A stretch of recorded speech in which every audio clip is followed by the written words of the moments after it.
আমি তিনটা দরুদ পড়তে উৎসাহিত করি। একটা ছোট্ট দরুদ বললাম, আল্লাহুম্মা সাল্লি, বলেন আমার সাথে, আল্লাহুম্মা সাল্লি ওয়া সাল্লিম আলা নবিয়িনা মুহাম্মদ, এটা একটা। অথবা এভাবে বলতে পারেন, আল্লাহুম্মা সাল্লি আলা মুহাম্মদ ওয়া সাল্লিম, আল্লাহুম্মা সাল্লি আলা মুহাম্মদ ওয়া সাল্লিম।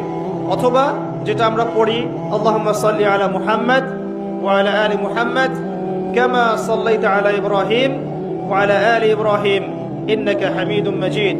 আল্লাহুম্মা বারিক আলা মুহাম্মদ ওয়া আলা আলি মুহাম্মদ কামা বারাকতা আলা ইব্রাহিম ওয়া আলা আলি ইব্রাহিম ইন্নাকা হামিদুম মাজিদ। এই দরুদের অর্থ কয়জন জানেন? হাত উঁচু করেন দেখি।